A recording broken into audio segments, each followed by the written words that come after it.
walked up to you after taking his walk down to the pylon, and then he walked back up to you on the sidelines before Snoop went in, and he said something to you. You shook your head. I mean, was he trying to get back? He's a competitive kid. The plan was to go with Snoop there, so but I wouldn't make any more of it than that. Kevin Stefanski's patience finally snapped when the news broke that Shedeur Sanders was walking away from the Browns. After months of hype, packed stadiums, and endless talk shows debating his every move, Cleveland suddenly finds itself without the quarterback many thought would define the next decade. Fans who bought jerseys, investors who bought into the buzz, and coaches who designed their playbooks around him are left stunned. What was supposed to be a new era has instead turned into an implosion that puts Stefanski's job, the Browns' future, and Sanders' legacy in immediate question. When Shedeur Sanders first took the field in a Browns uniform, the television audience spiked by nearly a third compared to the prior preseason broadcast. Nielsen ratings out of Cleveland and Columbus both reported a jump above 28%, a rare surge for an exhibition game that normally draws casual numbers at best. The curiosity was undeniable. Fans wanted to see if Sanders, with his college pedigree and marketable profile, could live up to the buzz. Yet just weeks later, once whispers circulated that he had quit on the team, that same audience fell off a cliff. Nationally, the drop was measured in the millions compared to his debut, and locally, what had been a hot ticket suddenly turned cold. The shift was immediate, and for Kevin Stefanski, it meant the one storyline he was counting on to stabilize the Browns' narrative had instead blown up in his face. The impact goes far beyond television. Inside the Browns' own practice structure, Sanders' absence meant that Stefanski was left without critical footage of his rookie working with first-team weapons. A normal developmental plan calls for a rookie quarterback to log between 60 and 70 live reps with the starting offense during the early weeks of preseason, giving coaches a clear sample of timing, accuracy, and composure against a defense running something close to full speed. Sanders had logged fewer than half of those before he walked away. That creates a major blind spot in Stefanski's evaluations. There is no film of Sanders finding Amari Cooper on a crossing route against pressure, no baseline data on how quickly he processes safety rotations, no evidence on whether his college efficiency, 69.3% completion in his final year, could even translate against NFL speed.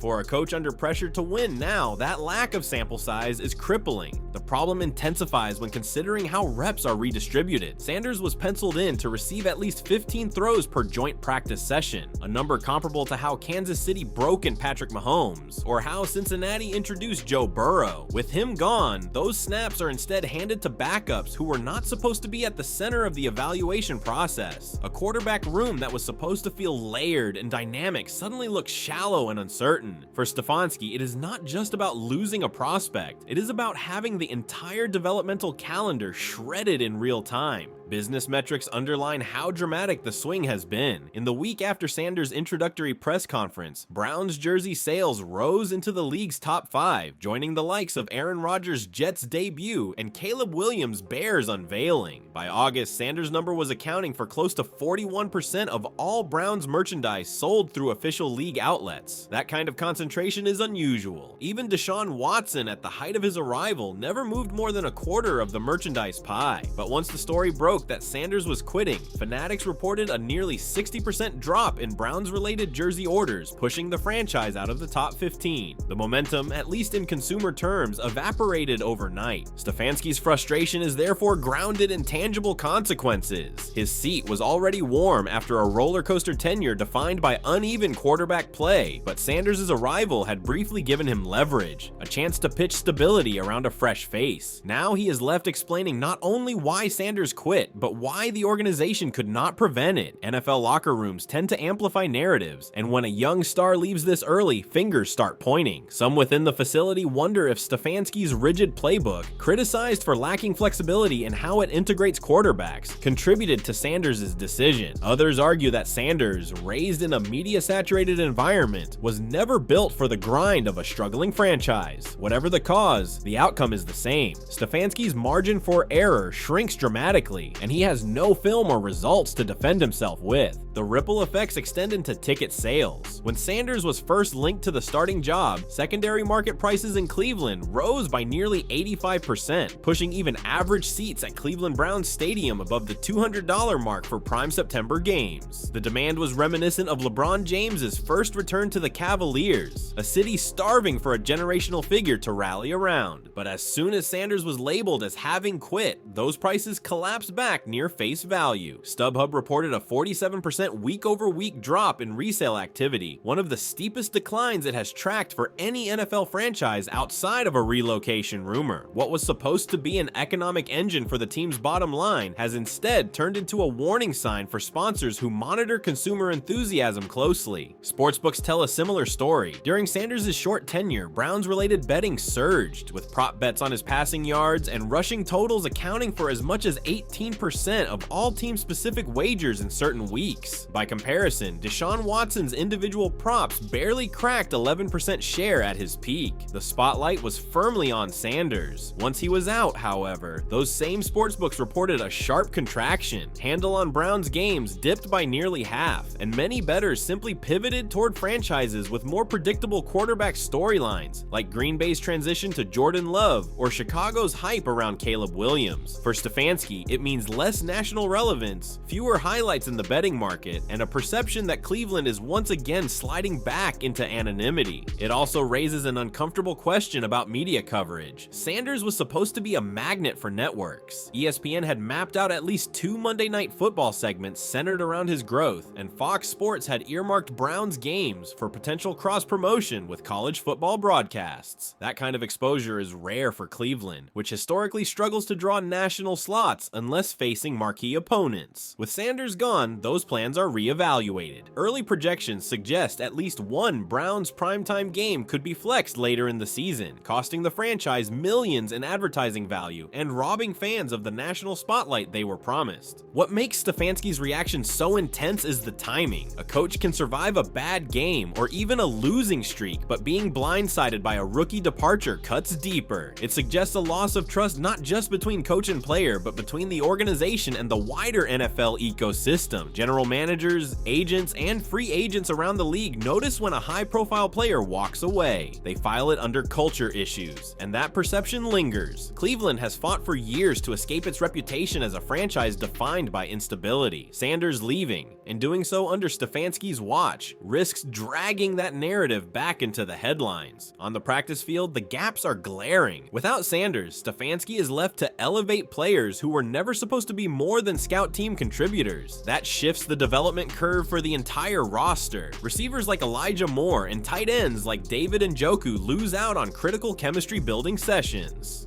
Offensive linemen, already under scrutiny for pass protection, no longer get the live reps against Sanders' timing, which affects their evaluation metrics. Even the defense, which benefits from seeing a mobile quarterback in drills, now misses that look. Every layer of preparation is touched by his absence, which is why Stefanski's frustration boils over. It is not just about a single player, but about the architecture of an entire training camp collapsing. The front office too cannot ignore the financial hole. Season ticket renewals, which had risen by 7% after Sanders was announced, now risk falling into cancellation territory. The Browns had projected nearly $15 million in added revenue from Sanders-related momentum between jersey sales, local sponsorships, and increased stadium demand. That projection is now being quietly revised downward, with some insiders suggesting the loss could be closer to $8 million. For a franchise that has long lagged behind peers like Dallas or New England in revenue generation, that gap matters. Stefanski knows the economics of the NFL are tied to perception, and perception has turned sharply against Cleveland in the wake of Sanders' decision. All of this converges into a moment where the Browns must decide how to respond. Do they double down on Stefanski, trusting that he can salvage culture and redirect the narrative? Or do they begin preparing an exit strategy, linking Sanders' departure to coaching failures as justification for change? The immediate consequences lean toward the latter, as the team's on-field preparation, business momentum, and national relevance have all been compromised in the span of a few weeks. For a coach already fighting for credibility, losing a prospect like Sanders becomes less about football and more about survival in the league's cutthroat ecosystem.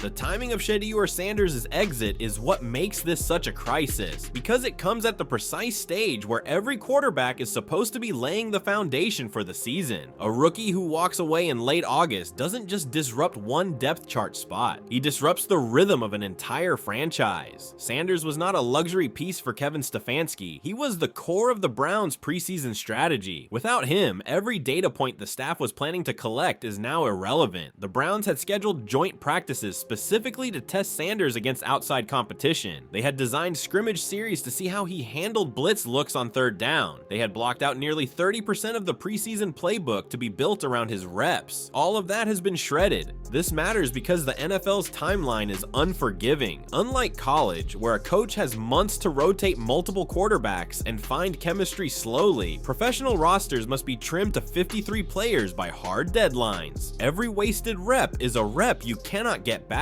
Sanders walking away after logging fewer than 40 throws with the first-team offense leaves Stefanski with no evidence of how he would function against real defensive disguises. That means the coaching staff cannot accurately grade receivers who were supposed to be timing their breaks with him, or linemen who were supposed to adjust to his pocket movement. In effect, the Browns lose not just their rookie quarterback, but the ability to evaluate half their offense properly. The numbers tell the story in stark terms. By the team's internal tracking, Sanders had been scheduled to take roughly 220 practice reps with starters by the end of August. He managed fewer than 90 before stepping away. That's a deficit of nearly 60%. For context, when Joe Burrow entered the league in 2020, he logged 245 reps with Cincinnati starters before week 1, which gave coaches a reliable sample to trust his rhythm. Patrick Mahomes had just over 200 in Kansas City his first preseason, despite sitting most games behind Alex Smith. Sanders, in comparison, is essentially a blank slate. Stefanski now has less information on his prized rookie than most staffs have on undrafted camp arms. The consequences ripple outward into ticket sales and fan engagement. Cleveland's September home opener had been trending toward a sellout for weeks, with resale tickets averaging $210, nearly double the franchise's 5-year average for opening games. That surge was directly tied to Sanders' anticipated role. The moment news leaked of his departure,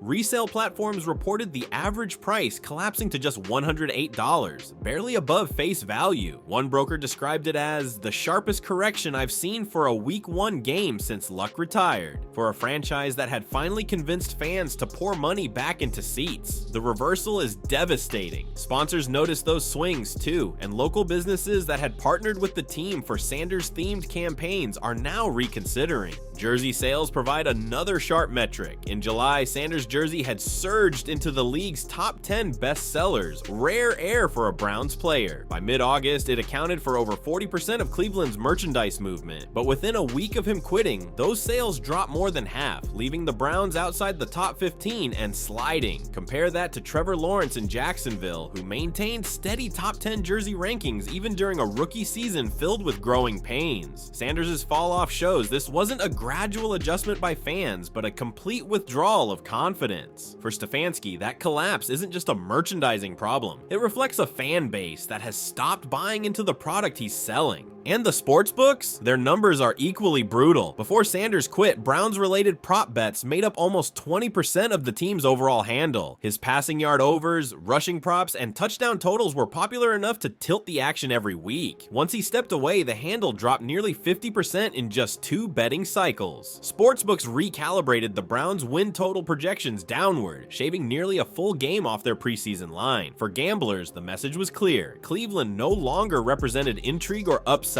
In the NFL, perception is a form of currency, and the Browns' value in that marketplace has been slashed. The league itself also feels the fallout. Sanders was part of a media plan that had given Cleveland more national relevance than usual. ESPN, Fox, and NFL Network had already committed to expanded Browns coverage, and one network had considered Cleveland for an in-season docuseries spotlight. That coverage was predicated on Sanders' presence. His brand was the hook. Without him, those slots lose their magic. magnetism, and national producers are likely to shift focus elsewhere to safer commodities like the Cowboys or the Chiefs. That hurts the league's broader marketing because Sanders was positioned as one of the bridge figures to attract younger, college-centric audiences. His absence undercuts that strategy in real time. What makes this particularly urgent for Stefanski is that Sanders was the buffer insulating him from criticism. Entering the year, Stefanski's job security was not absolute. Analysts pointed to inconsistent offensive results and underachievement in big moments. Sanders represented a clean narrative pivot, a coach trusted to develop the quarterback of the future. If Sanders succeeded, Stefanski could tie his job to that growth curve. If Sanders struggled, the franchise could still sell patience, the idea that coach and quarterback were learning together. Now, with Sanders gone, Stefanski stands alone in the crosshairs. There is no development curve to lean on, no excuse to buy time. He must win immediately with a roster that looks unsettled at the most important position in sports. Inside the locker room, the timing also fractures chemistry. Veteran receivers like Amari Cooper and Elijah Moore had begun building patterns around Sanders' timing. Offensive linemen had been practicing protection calls based on his cadence.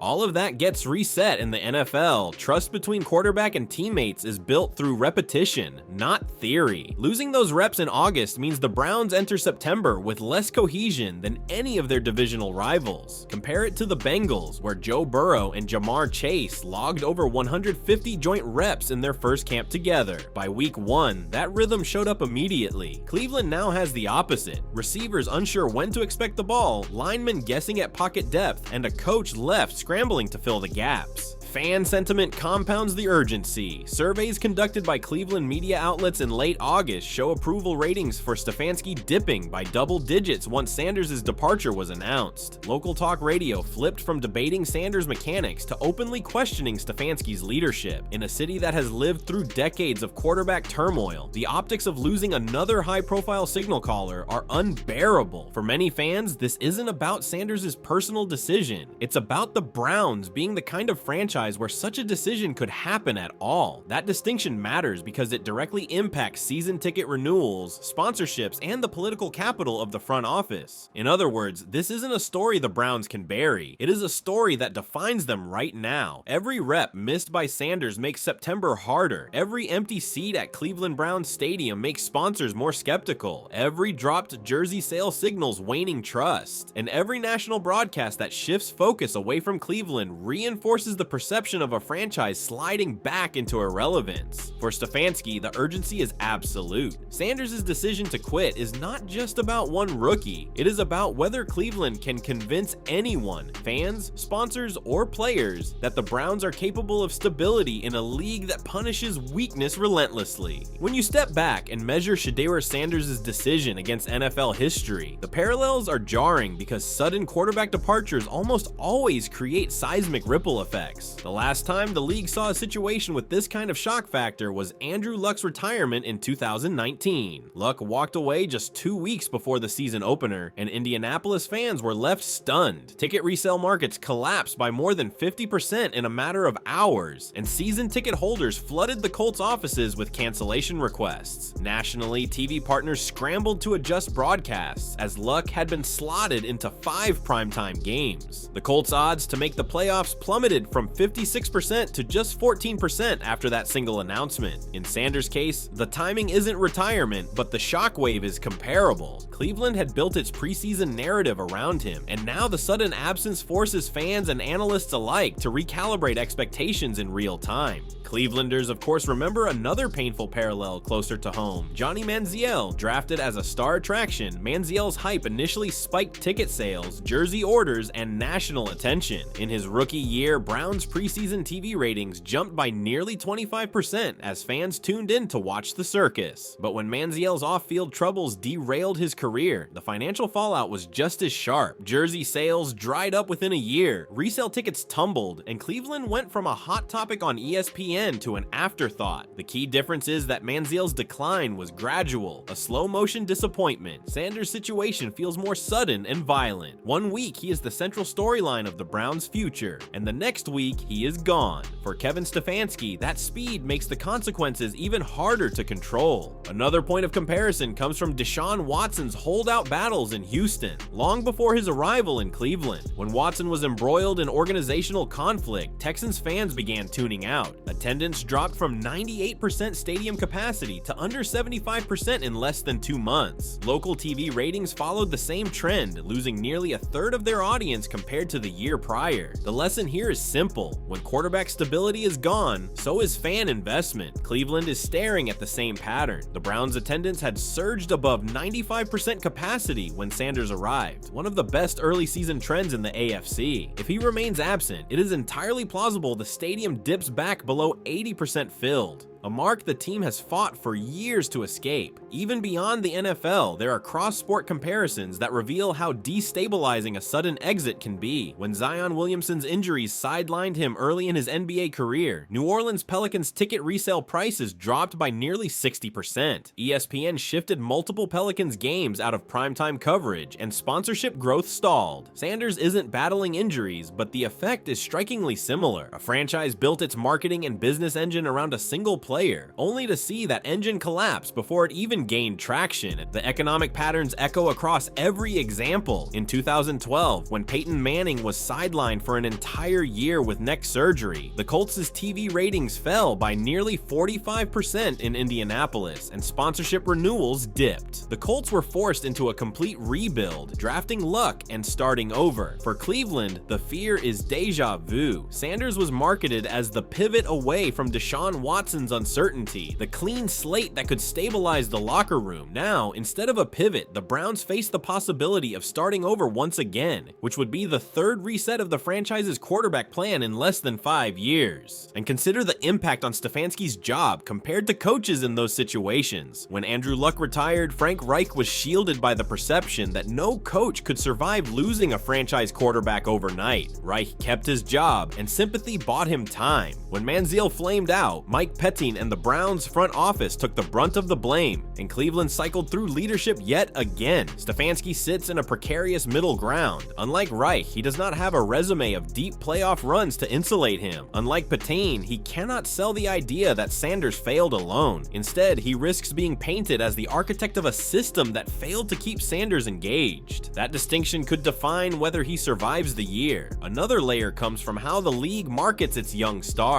When Patrick Mahomes sat his rookie year, Kansas City framed it as patience and stability. When Lamar Jackson replaced Joe Flacco mid-season, Baltimore framed it as bold innovation. Both storylines reinforce positive images of their franchises. Cleveland, by contrast, must now spin the exit of its most marketable rookie since Baker Mayfield. There is no positive framing available. It is not patience, not boldness, not a transition. It is simply a loss. And that puts Cleveland in a public relations category with franchises that struggled to manage their most valuable assets. From a numbers perspective, history also shows how quickly perception shifts. The Colts' season ticket renewal rate fell by nearly 18% after Luck's retirement. Houston's local TV market dropped from 13th to 21st in ratings during Watson's holdout saga. The Browns' current trajectory mirrors those drops. Local outlets already report a decline of over 20% in fan sentiment polls since Sanders' decision was made public. Sportsbooks have downgraded Cleveland's Super Bowl odds from plus 2,800 to plus 4,500, a swing that matches the downgrades teams like Indianapolis and Houston suffered during their quarterback crises. Numbers may fluctuate week to week, but the precedent is clear. Once the bottom falls out on quarterback stability, it is nearly impossible to restore momentum quickly. There is also the historical comparison of how locker rooms respond. When Carson Palmer clashed with the Bengals and threatened retirement in 2011, Cincinnati's players openly voiced frustration at at management, and the culture fractured. Ticket sales plummeted, and eventually Palmer was traded mid-season. In Sanders' case, the locker room has been quieter publicly, but insiders suggest players are confused and unsettled. Veterans who believed Sanders was the franchise's direction now find themselves answering questions about his absence instead of preparing for opponents. That echoes past examples of culture erosion, where teams lost weeks of preparation to off-field chaos. For Stefanski, that cultural fracture could be fatal. What sets this case apart is that Sanders is not a veteran with a decade-long resume, but a rookie who never gave the Browns a full evaluation window. That is what makes the situation so unprecedented. Coaches can prepare for retirements, trades, or injuries, but preparing for a rookie quitting outright is outside the normal playbook. The only remotely comparable example comes from Josh Rosen in Arizona, who was effectively discarded after just 1 year. But even Rosen stayed long enough to give the Cardinals film to evaluate. Cleveland does not even have that luxury. Sanders' tenure might be remembered as a headline and a handful of practice highlights, nothing more. Ultimately, these comparisons highlight just how damaging Sanders' exit is in both football and business terms. The Colts rebuilt after Luck. The Texans spiraled after Watson. The Browns imploded after Manziel. In every case, the trajectory of the franchise shifted dramatically, sometimes for years. Now Cleveland is staring at the same fork in the road, and Kevin Stefanski is at the center of it. History suggests that without a quick and convincing response, the Browns risk sliding into another cycle of irrelevance, with empty seats, sagging ratings, and fan apathy to follow.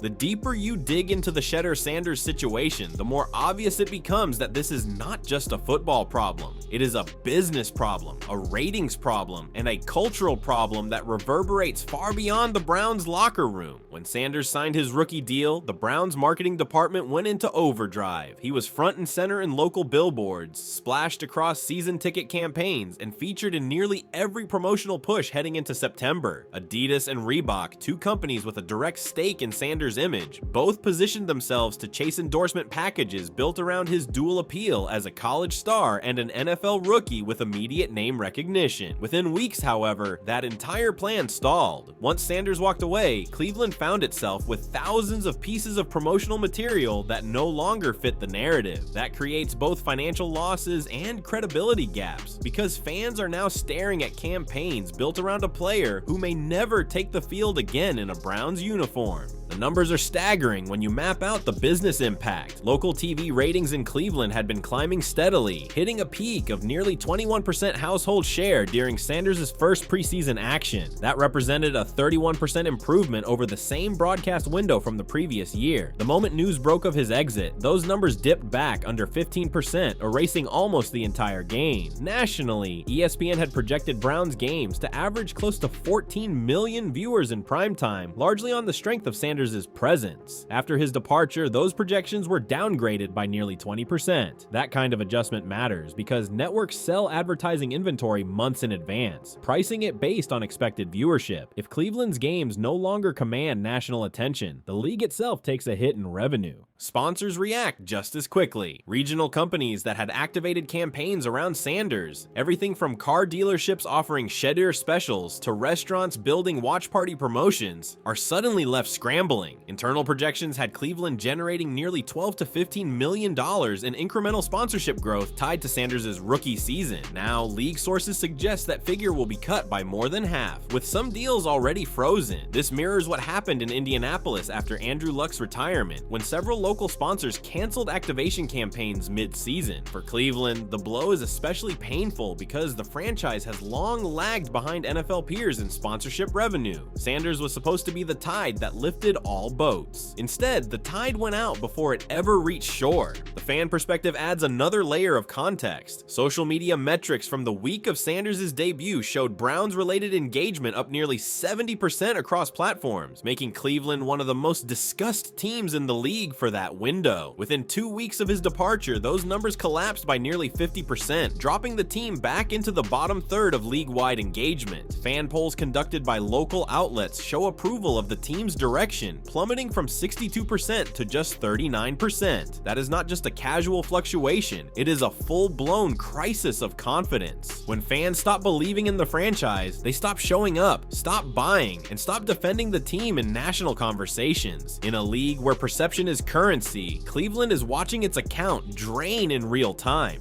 sports betting markets also highlight the fallout. During Sanders' short tenure, Browns-related wagers surged to levels the franchise had not seen in years. Sportsbooks reported that his individual props were among the 5 most bet-on rookie markets league-wide, rivaling Caleb Williams in Chicago. Once he was gone, handle on Browns games dropped by nearly 40%. That decline is not just a statistic, it is an indicator of how quickly public intrigue dried up. Bettors are often the canaries in the coal mine, signaling where attention is shifting. When they bail, it usually means casual fans and media narratives will follow. National media reaction compounds the local frustration. ESPN, Fox Sports, and NFL Network had devoted hours of debate segments to Sanders, positioning him as a storyline that transcended Cleveland. Once he walked away, those conversations shifted tone immediately. Instead of hopeful speculation, the Browns became a cautionary tale. On talk shows, Stefanski is no longer discussed as a coach with a promising young quarterback, but as a coach who lost the locker room and couldn't hold on to his future. The shift from intrigue to ridicule is dangerous because it cements Cleveland as a punchline, a role they've been fighting for decades to escape. The sponsorship battles underscore this perception shift. Adidas and Reebok, who were initially engaged in a behind-the-scenes contest to secure Sanders' first major NFL endorsement, have reportedly paused talks. That pause doesn't just affect Sanders personally, it affects the Browns' brand equity. Teams benefit indirectly from star players locking down high-profile sponsorships because those deals drive jersey sales and free media exposure. Without that momentum, Cleveland loses its chance to attach itself to one of the league's most marketable rookies. Instead, that attention may shift to Caleb Williams in Chicago, who is already attracting national campaigns, or to Jordan Love in Green Bay, who is beginning to build recognition as a starter. Even broadcast logistics reflect the fallout. The Browns had been scheduled for at least 3 national primetime slots. Insiders now suggest that one of those may be flexed later in the season if Cleveland underperforms without Sanders. That would be another financial setback, because primetime exposure translates directly into advertising dollars, sponsorship value, and recruiting power in free agency. In contrast, teams like Dallas or Kansas City rarely face that risk because they are considered safe draws. Cleveland briefly flirted with that kind of relevance, but Sanders' absence makes them vulnerable once again to being pushed out of the spotlight. The cultural context in Cleveland makes this even more pronounced. Browns fans are among the most loyal in the league, but they have also endured some of the most instability. Since 1999, the franchise has cycled through more than 30 starting quarterbacks. Sanders was supposed to be the turning point, the proof that Cleveland could finally find its star. Instead, his departure reinforces the stereotype that the Browns can't hold on to quarterbacks, can't stabilize their culture, and can't give fans a consistent product. That narrative is crushing because it not only hurts this season, but poisons long-term trust. Season ticket holders who feel betrayed by this cycle may decide to walk away entirely, shrinking the fan base at a time when the franchise desperately needs growth. Kevin Stefanski's own credibility suffers within this context. Critics argue that his offense is too rigid, that he struggles to adapt his system to the talents of individual quarterbacks. Sanders' exit, whether fully his fault or not, becomes the ultimate data point for that narrative. It feeds into a broader perception that the Browns are poorly managed, both on the field and off it. In the NFL, perception often matters as much as results, because it influences how free agents,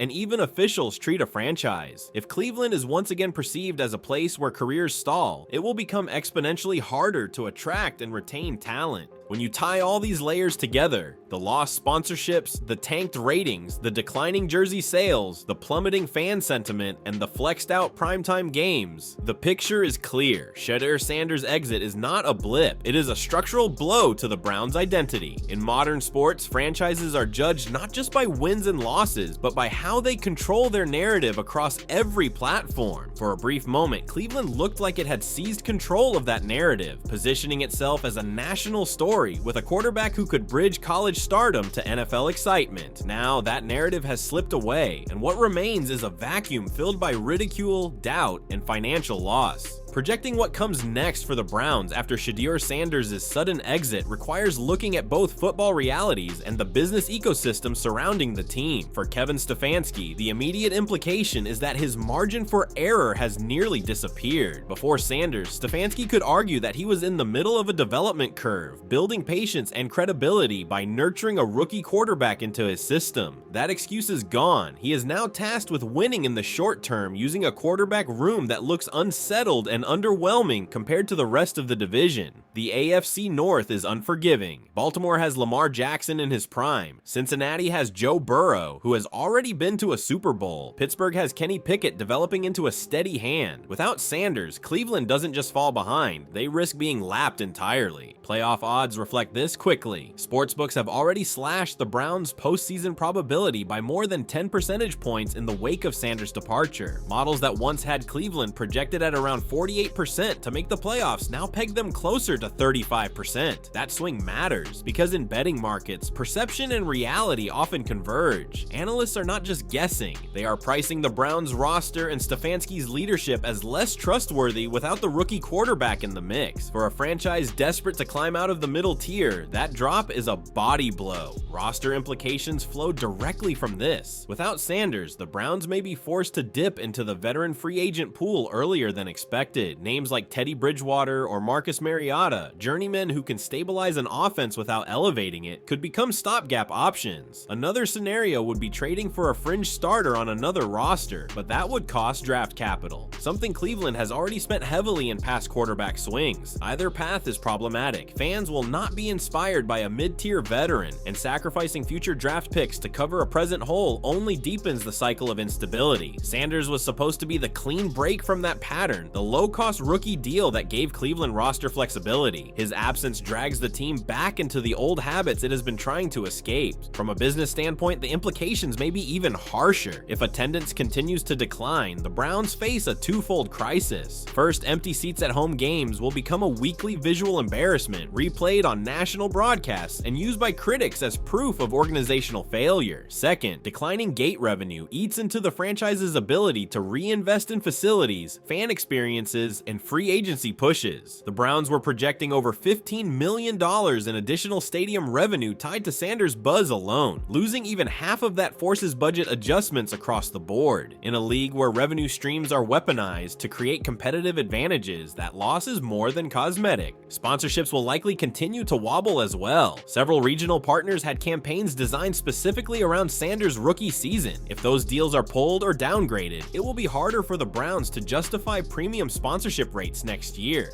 Companies that might have paid extra for Sanders' image will now look elsewhere, perhaps toward Caleb Williams in Chicago, or even established stars like Justin Herbert in Los Angeles. The implication is that Cleveland once again becomes a second-tier market with second-tier leverage. There's also the matter of primetime relevance. Without Sanders, networks are unlikely to feature Cleveland heavily. The league has already shown willingness to flex underperforming teams out of primetime windows, and the Browns are now vulnerable. Fewer national broadcasts mean fewer opportunities for players to build national brands, fewer recruiting tools for free agency, and fewer chances for the franchise to prove it belongs among the NFL's headline stories. Instead, Cleveland could be relegated back to regional Sunday windows, a slot that diminishes both perception and revenue. For Stefanski personally, the future implications are existential. Every coach knows that quarterback management is the single most important part of job security. Sanders quitting, whether or not Stefanski is directly at fault, will be tied to his resume. Critics will argue that he failed to integrate a high-profile rookie into his system. If the Browns stumble out of the gate, say starting 1-4 or 2-5, ownership could decide that a coaching change is the fastest way to reset the narrative. Firing Stefanski would not solve the quarterback problem, but it would give management a scapegoat to sell fans on accountability. That scenario becomes more likely if attendance and merchandise continue to dip, because ownership will feel pressure to make a visible change. The ripple effect also touches the locker room. Players who had begun buying into Sanders as the future must now adjust to a new reality. Veterans who are nearing the end of their primes may grow frustrated, knowing they have fewer chances to chase postseason success. That can create fractures in culture, leading to trade requests or quiet disengagement. If Cleveland cannot stabilize quickly, they risk losing more than a quarterback. They risk losing the trust of the roster. From a league-wide perspective, Sanders' absence has another implication. It alters the storyline balance across the NFL. The Browns were positioned to be one of the media's most intriguing teams, bridging college stardom and NFL intrigue. Without that narrative, the spotlight shifts elsewhere. Caleb Williams in Chicago, Jaden Daniels in Washington, and Jordan Love in Green Bay all gain more of the national conversation. That means Cleveland doesn't just lose Sanders, it loses the cultural share of voice that comes with having a marketable young quarterback. For sponsors, networks, and casual fans, that matters. The Browns slip back into irrelevance while other teams rise.